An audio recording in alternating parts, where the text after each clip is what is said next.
ಆತ್ಮೀಯ ಬಂಧುಗಳೇ, ಶ್ರೀಮದ್ ಭಗವದ್ಗೀತೆ ತತ್ವ ವಿವೇಚನೆ ಟೀಕಾ ಅಧ್ಯಾಯ 2 ಸಾಂಖ್ಯ ಯೋಗ. ಇದರಿಂದ ನಾವು 3 ಶ್ಲೋಕಗಳನ್ನ ತಿಳ್ಕೊಳ್ತಾ ಇದ್ವಿ. 42, 43 ಮತ್ತೆ 44.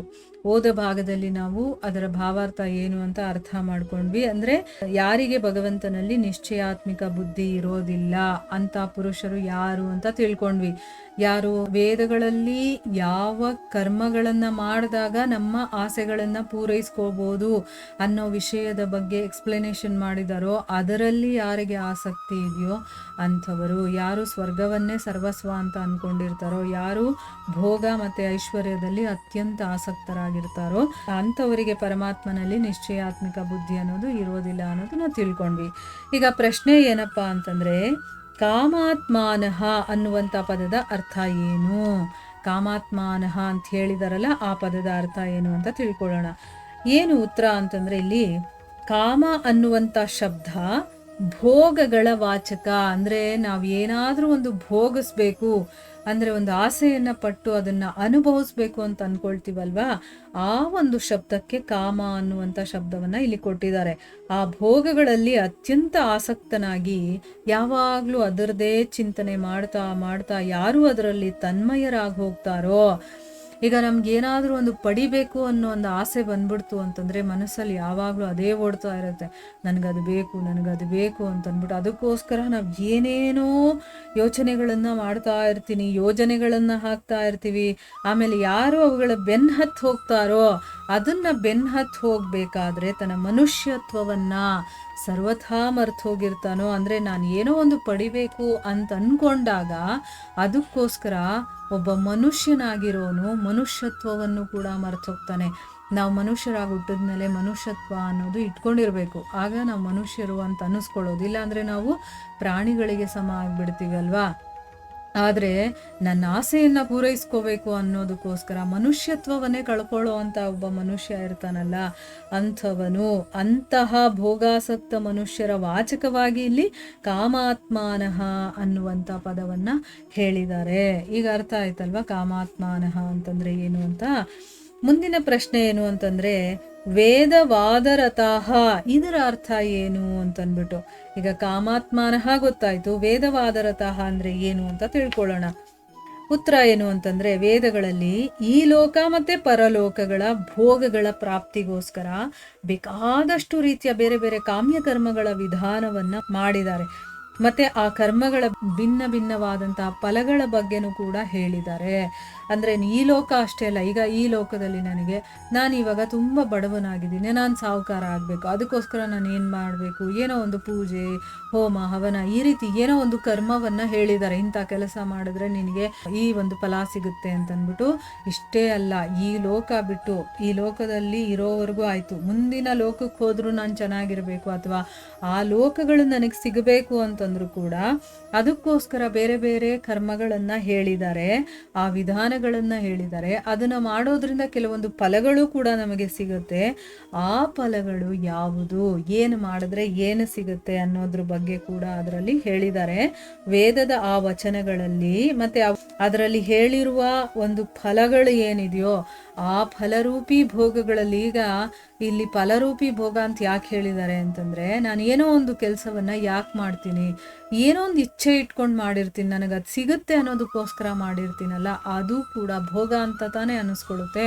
ಆ ಫಲಕ್ಕೋಸ್ಕರ ನಾನು ಕೆಲಸ ಮಾಡಿರ್ತೀನಿ, ಅದಕ್ಕೆ ಅದನ್ನ ಫಲರೂಪಿ ಭೋಗ ಅಂತ ಹೇಳಿದ್ದಾರೆ. ಅದರಲ್ಲಿ ಯಾರಿಗೆ ಅತ್ಯಂತ ಆಸಕ್ತಿ ಇದೆಯೋ ಆ ಮನುಷ್ಯರ ವಾಚಕವಾಗಿ ಇಲ್ಲಿ ವೇದವಾದರತಃ ಅಂದ್ರೆ ವೇದಗಳಲ್ಲಿ ಹೇಳಿರುವಂತಹ ಫಲಗಳಲ್ಲಿ ಆಸಕ್ತಿ ಇರೋನು ಅಂತ ಅರ್ಥ ಆಯ್ತಾ.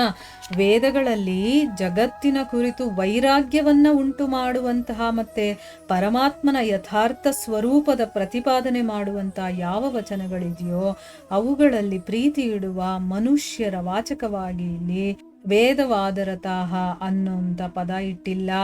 ಅಂದ್ರೆ ಏನು, ಈಗ ಯಾರಿಗೆ ಫಲರೂಪಿ ಭೋಗಗಳಲ್ಲಿ ಆಸಕ್ತಿ ಇರುತ್ತೋ ಅವ್ರಿಗೆ ವೇದವಾದರತಃ ಅಂತ ಹೇಳಿರೋದು. ಅದೇ ವೇದಗಳಲ್ಲಿ ಭಗವಂತನನ್ನ ಪಡೆಯೋದಕ್ಕೆ ಮತ್ತೆ ವೈರಾಗ್ಯ ಬರೋದಕ್ಕೆ ಅಥವಾ ಪರಮಾತ್ಮ ಹೇಗಿದಾನೋ ಆ ರೀತಿ ಅರ್ಥಗಳನ್ನ ಕೊಡುವಂತ ಬೇಕಾದಷ್ಟು ವಿಷಯಗಳು ಅದರಲ್ಲಿದೆ. ಆದರೆ ಅದರಲ್ಲಿ ಆಸಕ್ತನಾಗಿರ್ತಾನಲ್ಲ ಅಂಥವನಿಗೆ ವೇದವಾದರತಃ ಅಂತ ಹೇಳಿಲ್ಲ ಇಲ್ಲಿ. ಆದರೆ ಭೋಗ ಫಲಗಳಿಗೆ ಯಾರು ಆಸಕ್ತಿ ಪಡ್ತಾನೋ ಅಂಥವರಿಗೆ ವೇದವಾದರತಃ ಅಂತ ಹೇಳಿದ್ದಾರೆ. ಯಾಕೆ ಅಂತಂದರೆ, ಯಾರು ಆ ವಚನಗಳಲ್ಲಿ ಪ್ರೀತಿಯನ್ನು ಇಟ್ಕೊಳ್ತಾರೋ ಮತ್ತು ಅವುಗಳನ್ನು ತಿಳ್ಕೊಳ್ತಾರೋ ಅವರು ಸ್ವರ್ಗವನ್ನು ಪಡ್ಕೊಳ್ಳೋದೇ ಪರಮಪ್ರಾಪ್ತಿ ಅಥವಾ ಪರಮ ಪುರುಷಾರ್ಥ ಅಂತ ತಿಳ್ಕೊಂಡಿರ್ತಾರೆ. ಅದಕ್ಕಿಂತ ಮಿಗಿಲಾಗಿರುವಂಥದ್ದು ಬೇರೆ ಏನೂ ಇಲ್ಲ ಅಂತವರು ಹೇಳೋದಿಲ್ಲ. ಅಂದರೆ ಭಗವಂತನ ಬಗ್ಗೆ ಮಾತಾಡುವಂಥವ್ರು, ಭಗವಂತನ ಯಥಾರ್ಥ ರೂಪವನ್ನು ತಿಳಿಸುವಂಥ ವಿಷಯಗಳು ವೇದಗಳಲ್ಲಿ ಇದೆಯಲ್ಲ ಅದರ ಬಗ್ಗೆ ಮಾತಾಡೋರು, ಅದರ ಬಗ್ಗೆ ಇಂಟ್ರೆಸ್ಟ್. ಈಗ ನಮಗೆ ಭಗವಂತನ ವಿಚಾರಗಳೆಲ್ಲ ಇದೆ ಅಂತ ಗೊತ್ತು ವೇದಗಳಲ್ಲಿ, ಅದನ್ನು ತಿಳ್ಕೊಳ್ಳೋಕೆ ನಮ್ಗೆ ಆಸಕ್ತಿ ಇರುತ್ತೆ. ಅಂಥವರಿಗೆ ವೇದವಾದರತಃ ಅಂತ ಹೇಳಿಲ್ಲ. ಯಾಕೆ ಅಂತಂದರೆ, ಯಾರು ಇಂತಹ ಒಂದು ಮಾತುಗಳಲ್ಲಿ ಪ್ರೀತಿಯನ್ನು ಇಟ್ಕೊಂಡಿರ್ತಾರೋ ಅವುಗಳನ್ನು ತಿಳ್ಕೊಳ್ಳುವಂಥವ್ರಿಗೆ ಸ್ವರ್ಗನೇ ಎಲ್ಲಕ್ಕಿಂತ ಶ್ರೇಷ್ಠ ಅಂತ ಅವ್ರು ಯಾವತ್ತೂ ಹೇಳೋದಿಲ್ಲ.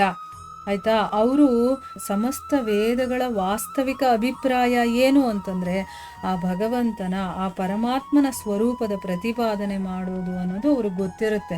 ಅಂದರೆ ಆ ಭಗವಂತನ ಬಗ್ಗೆ ತಿಳ್ಕೋಬೇಕು, ನಾವು ಭಗವಂತನ ವಿಷಯಗಳನ್ನು ತಿಳ್ಕೋಬೇಕು ಅಂತ ವೇದಗಳಿರೋದು. ಆದರೆ ಈಗ ಸಾಮಾನ್ಯ ಮನುಷ್ಯರು ಇರ್ತಾರಲ್ವಾ, ಕರ್ಮಗಳನ್ನು ಮಾಡಿ ನಾನು ಆ ಫಲವನ್ನು ಭೋಗಿಸ್ಬೇಕು ಅಂತ ಭೋಗಾಸಕ್ತರು ಕೂಡ ಇರ್ತಾರಲ್ವಾ, ಅಂಥವರನ್ನೂ ಕೂಡ ಆ ವೇದಗಳು ತನ್ನ ಕಡೆ ಸೆಳ್ಕೊಳ್ಳೋದಕ್ಕೋಸ್ಕರ ಅವರಿಗೆ ನೀನು ಈ ಥರ ಕೆಲಸ ಮಾಡಿದಾಗ ನಿನಗೆ ಈ ಫಲ ಸಿಗುತ್ತೆ ಅನ್ನೋ ಒಂದು ಆಸೆ ತೋರಿಸಿ, ಆ ಸ್ವರ್ಗ ಅನ್ನೋದಿದೆ ಅಲ್ಲಿಗೆ ಹೋಗಬೇಕು ಅಂತಂದರೆ ನೀನು ಇಂಥ ಕರ್ಮಗಳನ್ನು ಮಾಡಬೇಕು ಅನ್ನೋ ಒಂದು ಆಸೆ ತೋರಿಸಿ ಆ ಕಡೆಗೆ ಅದನ್ನು ಎಳ್ಕೊಂಡು ಹೋಗುತ್ತೆ. ಅದಕ್ಕೋಸ್ಕರ ಇದೆ ವೇದಗಳ ಮೂಲಕ ತಿಳ್ಕೊಳ್ಬೇಕು ಅನ್ನೋದಕ್ಕೆ ಯೋಗ್ಯವಾಗಿರುವಂಥವನು ಯಾರು ಅಂತಂದರೆ ಆ ಭಗವಂತ ಒಬ್ಬನೇನೆ. ಆದರೆ ಈ ರಹಸ್ಯವನ್ನ ತಿಳಿದೇ ಇರುವಂಥ ಕಾರಣದಿಂದ ವೇದೋಕ್ತ ಸಕಾಮ ಕರ್ಮಗಳಲ್ಲಿ, ಅಂದರೆ ವೇದಗಳಲ್ಲಿ ಏನು ಸಕಾಮ ಕರ್ಮಗಳ ಬಗ್ಗೆ ಹೇಳಿದಾರೋ ಅದರಲ್ಲಿ ಮತ್ತು ಅವುಗಳ ಫಲಗಳಲ್ಲಿ ಯಾರು ಆಸಕ್ತರಾಗಿರ್ತಾರೋ ಅಂಥ ಮನುಷ್ಯರ ವಾಚಕವಾಗಿ ವೇದವಾದರತಃ ಅನ್ನುವಂತಹ ಪದವನ್ನು ಇಲ್ಲಿ ಹೇಳಿದ್ದಾರೆ. ಈಗ ವೇದಗಳಲ್ಲಿ ಹೇಳಿರುವಂಥ ಫಲಗಳಿಗೆ ಆಸಕ್ತರಾಗಿರ್ತಾರೋ ಯಾರು ಅವರಿಗೆ ವೇದವಾದರತ ಅಂತ ಹೇಳಿರೋದು. ಈಗ ಎರಡೂ ವಿಷಯಗಳು ಅದರಲ್ಲಿದೆ. ಆದರೆ ಯಾರು ಬರೀ ಭೋಗಗಳಲ್ಲಿ ಆಸಕ್ತಿ ಇರ್ತಾನಲ್ಲ ಅಂಥವನಿಗೆ ವೇದವಾದರತ ಅಂತ ಹೇಳಿರೋದು.